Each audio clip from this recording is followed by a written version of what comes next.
Hello everyone. आज हम बात करेंगे कवर्ड कॉल ट्रेडिंग स्ट्रेटजी। एक ऐसी स्ट्रेटजी जो आपको हर कंडीशन में कमा के देगी।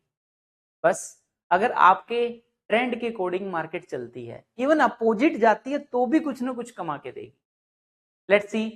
बट ये स्ट्रेटजी सिर्फ उन लोगों के लिए है जिनके पोर्टफोलियो में जान है। इट मीन्स कि इंडियन स्टॉक मार्केट के अंदर कम से कम जो लोट साइज है आज के टाइम में 6 लाख रुपए का तो मिनिमम है। इवन आगे आने वाले टाइम में कुछ बढ़ने वाला है, कम नहीं होगा। तो ये स्ट्रेटजी उन लोगों के लिए अच्छी है जिन लोगों के पोर्टफोलियो में 6 लाख रुपए के शेयर्स हैं या उससे ऊपर के शेयर्स हैं। स्ट्रेटजी बहुत अच्छी है, ध्यान से देखें, पूरा वीडियो देखें। और ये स्ट्रेटजी सीखने के बाद आई एम वेरी श्योर कि फंडामेंटल के अच्छे शेयर्स निकाल के आप दोनों तरफ से पैसे कमा सकते हो। स्टॉक से भी कमा सकते हो और ऑप्शन सेलिंग से भी कमा सकते हो। ऑप्शंस में अगर सक्सेस होना है तो उसको सेल करना सीखिए, क्योंकि जो रिटेलर से सबसे ज्यादा लॉस ले रहा है वो सिर्फ बाइंग में ही ले रहा है। एक इंस्टीट्यूशनल इन्वेस्टर कैसे ट्रेड करते हैं वो हम आपको आज दिखाएंगे लाइव। तो गाइज, सबसे पहले बात करते हैं कवर्ड कॉल स्ट्रेटजी की। अब ये स्ट्रेटजी बनने के बाद आपका ग्राफ कैसे दिखेगा ये हमने एंटिसिपेट करवाया है। यहाँ पे दिखेगा आपको कि प्रॉफिट कम लॉस ज्यादा, बट एक्चुअल में ऐसा कुछ नहीं होता, क्योंकि पोर्टफोलियो में स्टॉक्स तो आपके पास पहले भी डिलीवरी में रखा था, वो आगे भी आपके पास रहेगा। बट जो कॉल सेलिंग का प्रीमियम है वो आपकी जेब में हर महीने चलता रहेगा। तो बड़ी गजब की स्ट्रेटजी है, ध्यान से देखिएगा। बुलिश स्ट्रेटजी है, जिस भी स्टॉक को लेके आप बुलिश होते हो उसी स्टॉक पे बनाना, बट फंडामेंटल स्ट्रॉन्ग शेयर हो, छोटा लॉट साइज हो, उसको प्रेफर करना, क्योंकि आपका रिटर्न थोड़ा सा बढ़ जाएगा। तो स्ट्रेटजी कब बनानी है, कैसे बनानी है, कैसे स्ट्रेटजी बनेगी, सारी चीजें हम डिस्कस करेंगे। सबसे पहले उसका हम व्यू बात करेंगे कि जिस भी स्टॉक के ऊपर आप ये स्ट्रेटजी बना रहे हो उसके ऊपर आपका व्यू बुलिश होना चाहिए। मॉडरेट बुलिश होगा तो भी चलेगा, डिग्री वाइज चले, कि प्योर बुलिश ना हो, मॉडरेट बुलिश हो, अप टू ए लेवल तक है तो भी ये चलेगा। फिर हम बात करते हैं फॉर्मेशन की, कि स्ट्रेटजी बनेगी कैसे। आप किसी भी स्टॉक का जो है वो फ्यूचर बाई कर लेंगे, प्लस आप उसका एक ओटीएम कॉल सेल कर देंगे। अब देखिए, कुछ लोग जो फ्यूचर नहीं बाई करना चाहते वो क्या करें, वो इक्विटी में शेयर्स बाई कर लें। अगर उनके पोर्टफोलियो अलाउ करता है, उनका बैकअप अलाउ करता है, तो इक्विटी बाई करना या सबसे रॉयल काम है।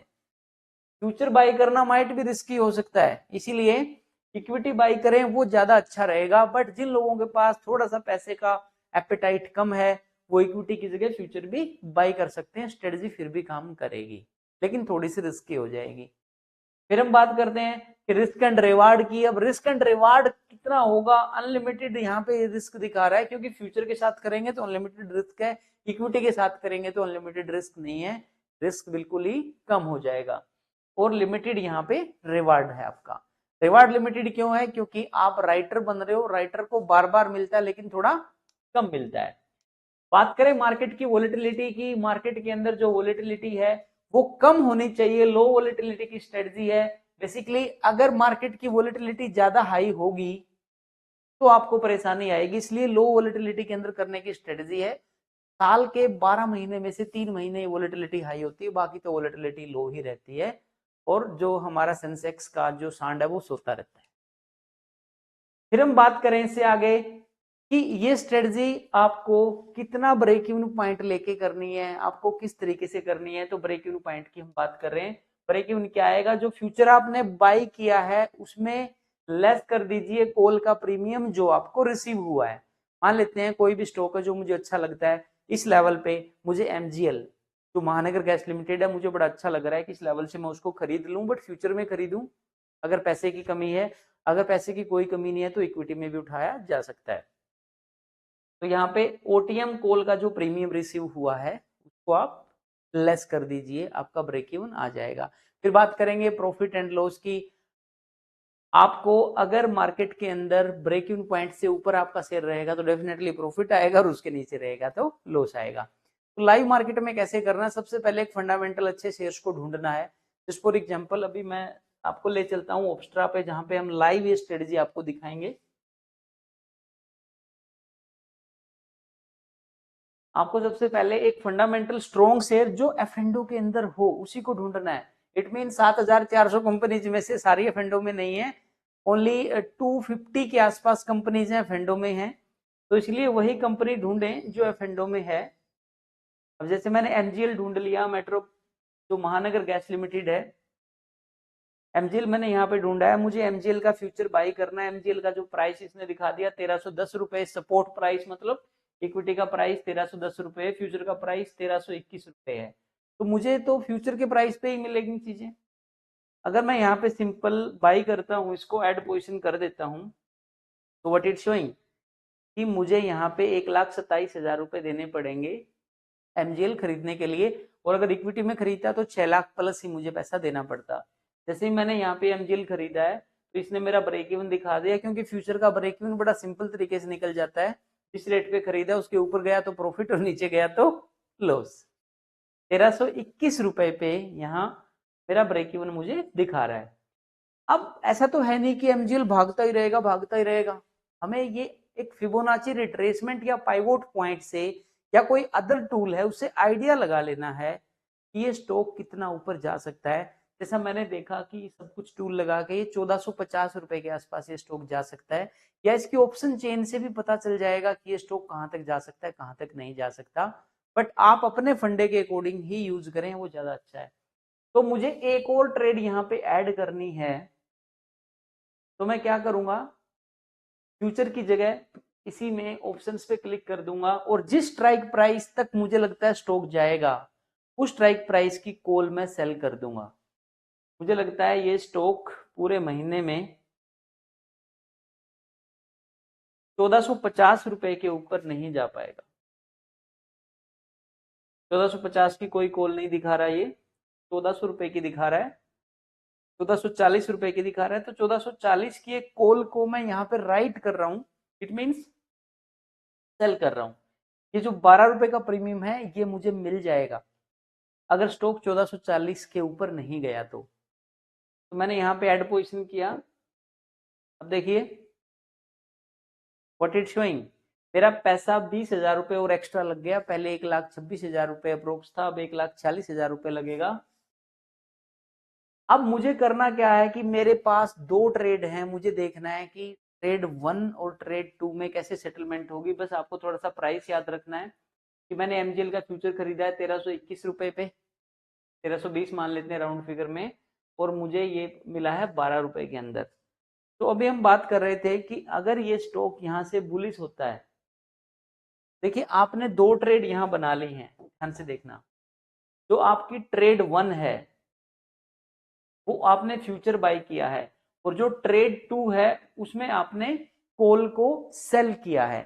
तो ट्रेड 1 1321 रुपए में हमने फ्यूचर को बाय किया एमजीएल के, और ट्रेड 2 में हमने 1440 रुपए की सी को एट द रेट ऑफ 12 रुपए पे सेल कर दिया। अगर स्टॉक बुलिश होता है तो मुझे प्रॉफिट होगा कि लॉस। मान लेते हैं स्टॉक 1400 पे बंद हो जाता है, तो मुझे जो मैंने फ्यूचर खरीदा या इक्विटी खरीदी है यहाँ लगभग 80 पॉइंट का प्रॉफिट आ रहा है प्लस। अगर स्टॉक 1440 के नीचे बंद होता है तो ये जो 12 रुपए, यानी कि जो मैं यहाँ पे सेलर बना था, राइटर बना था, ये 12 रुपए भी मुझे एक्स्ट्रा मिलेंगे और मुझे 92 रुपए मिल जाएंगे। अब आपके दिमाग में क्वेश्चन होगा कि यार ये 1500 रुपए चला गया तो जाए ना, कोई फर्क ही नहीं पड़ता। लेट्स सी, अगर ये स्टॉक यहाँ पे 1500 रुपए चला गया तो मुझे इक्विटी में भी तो 180 रुपए मिल जाएंगे, और यहां से अब मुझे लॉस आएगा, लेकिन जो यहां से लॉस आएगा मुझे यहां से प्रॉफिट आ गया। अल्टीमेट मेरा प्रीमियम वही 92 रुपीज मुझे मैक्सिमम प्रॉफिट हो सकता है, वो मुझे मिलेगा। कितना लॉस आएगा, अब 1440 की कॉल 1500 पे जाके एक्चुअल में देखा जाए तो 60 रुपए की हो जाएगी। 60 रुपए मुझे देने पड़ेंगे, बट 12 रुपए की मैंने ऑलरेडी ये बेची भी है, तो मेरा लॉस 48 रुपीज का तो है। तो यहाँ पे आपको देखना क्या है कि आपको इक्विटी से अगर प्रॉफिट आ रहा है तो इधर से आपको लॉस आए तो आपको परेशानी नहीं क्रिएट करनी है, आपको कोई भी फर्क नहीं पड़ने वाला उस चीज। तो गाइज अगर मार्केट बीरिश होती है तो क्या होगा, बीरिश पे भी हम आ जाते हैं, लेट्स सी। अगर बीरिश मार्केट की मैं बात करूं, मान लेते हैं कि यही स्टॉक 1300 रुपए पे ही बंद हो जाता है, तो इक्विटी में मुझे लॉस आएगा, इट मीन्स 1321 पे या 26 पे मैंने खरीदा था, मुझे 20 रुपए का अप्रोक्स लॉस आ रहा है। बट जो 1440 की सीई मैंने सेल की थी उसके तो पैसे मुझे मिलेंगे, डेफिनेटली मिलेंगे। अब 12 रुपए मुझे यहाँ से मिल गए, 20 रुपए का लॉस मुझे हो गया, तो भी मुझे 8 रुपए के लॉस में ही मेरा पीछा छूट गया। अब मेरा जो प्रीमियम है कॉल सेलिंग का वो तो मैंने जेब में डाल लिया, बट स्टॉक तो आज नहीं तो कल ऊपर आएगा ही आएगा। उसको मैं होल्डिंग पहले भी कर रहा था, अब भी मैं होल्ड कर रहा हूं, तो मुझे कोई फर्क नहीं पड़ेगा। Let's see. इसके अलावा अगर स्टॉक फ्लैट हो जाता है, मान लेते हैं कि स्टॉक यहाँ पे फ्लैट हो जाता है, फ्लैट इट मीन्स ना ऊपर जाए ना नीचे जाए, रेट पे मैंने खरीदा 1326 रुपए, घूम फिर के वहीं पे 1330 रुपए पे बंद हो गया, तो ट्रेड वन जो कि मेरा ट्रेड वन है उसमें मुझे कुछ नहीं आएगा। बट जो मैंने ट्रेड टू किया था, मैंने 1440 की सी को मैंने सेल किया था और at the rate of 12 rupees किया था, ये 12 रुपीज तो मुझे मिलेंगे ही मिलेंगे। इनटू लॉट साइज मेरा प्रॉफिट हो। तो अगर आपने सही से इसको बनाया तो ये प्रॉफिट देने का एक बहुत अच्छा टूल है। बट मेक श्योर ये स्ट्रेटजी कब नहीं बनानी, क्योंकि जो ये स्ट्रेटजी है बड़ी अच्छी स्ट्रेटजी है, लेकिन आपको देखना है कि अगर कोई मार्केट में इलेक्शन वगैरह की न्यूज है, कोई मार्केट में बड़ा इवेंट पेंडिंग है, तो ये स्ट्रेटजी ना बनाए। रीजन, वैसे प्रॉब्लम कोई नहीं होगी, फिर भी जो कॉल सेल की है उसके अंदर आपको लॉस आएगा, इक्विटी से प्रॉफिट आ जाएगा। अब इक्विटी में बेचना नहीं चाहता, बट कॉल का लॉस तो मुझे सेटल करना पड़ेगा, इसलिए बेटर है कि कोई बड़ा इवेंट पेंडिंग है उस टाइम ये स्ट्रेटजी ना बनाए। साल में 9 महीने ये स्ट्रेटजी कमा के देगी, 3 महीने आपको ये हल्का फुल्का लॉस भी दे सकती है।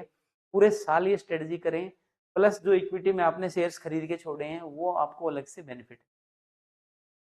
तो कवर्ड कॉल एक बड़ी अच्छी स्ट्रेटजी है, लेकिन उन लोगों के लिए जिनके अंदर